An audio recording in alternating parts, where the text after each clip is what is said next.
Thank you, Judge. You can go all over the country. You won't find a better county judge than we have right here in Gregg County, Bill Stout. There's just not anybody better. Not anywhere. Well, it's great to be with you. I tell you, I got back home last night late from being in Washington, and I can honestly say, as I look around at all these faces, this is the best looking group I've seen all week. I mean, I know it's not much of a compliment when you're being compared to the members of the House and Senate, but this is a great looking group, and it is exciting, and as Judge Stout said, so much energy here.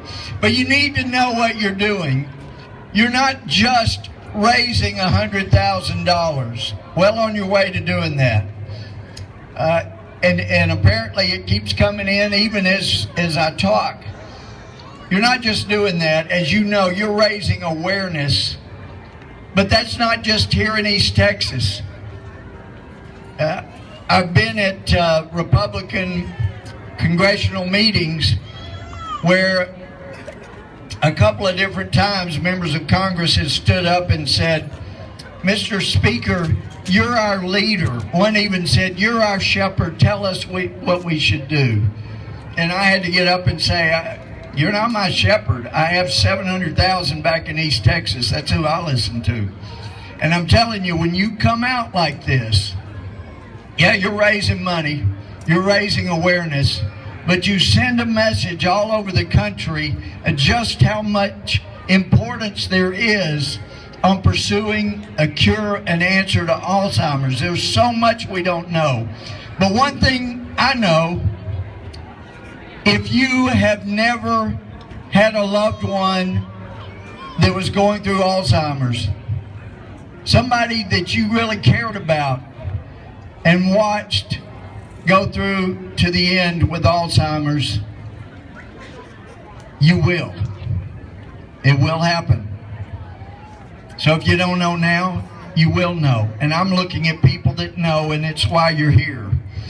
There may be a few young people that came because they were told to, but all in all, the young people I've talked to, they get it, they understand.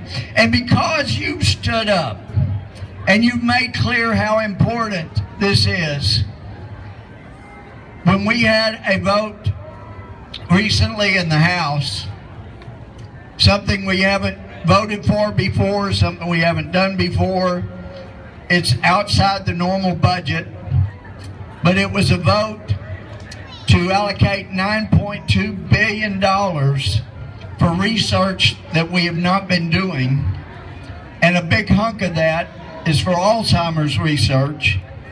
That would not have passed without you coming out year in, year out, as you did last year, to let representatives around the country know this is important to us, and if you hadn't figured it out, then listen to us.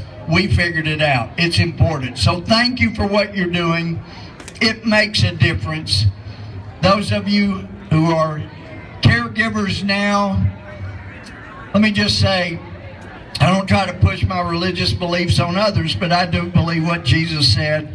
Nobody would have known better than him. He said, greater love hath no one than this, that a man lay down his life for his friend. Well, I would suggest to you that as caregivers for somebody with Alzheimer's, you're laying down your life day by day. And that's as strong a love as there is. And it's not easy. It's hard. And it's heartbreaking at times to come and you've just left the night before, and that next morning you come back, somebody that's known you all their lives, and they act like they've just met you for the first time. That's not easy. And I'm hoping that by the attention you've put on Alzheimer's, which has caused money for us to put in helping research Alzheimer's, we'll get to a cure so we can get to the day when nobody has to endure that again. All because you stood up and said, this is important to us. So thank you for drawing attention to it. Thank you for coming out and walking. Thanks for helping raise money. Thanks for the young people being out here and giving such great energy, because God will keep blessing America as long as Americans are willing to bless this great country. Thank you so much. Bless you.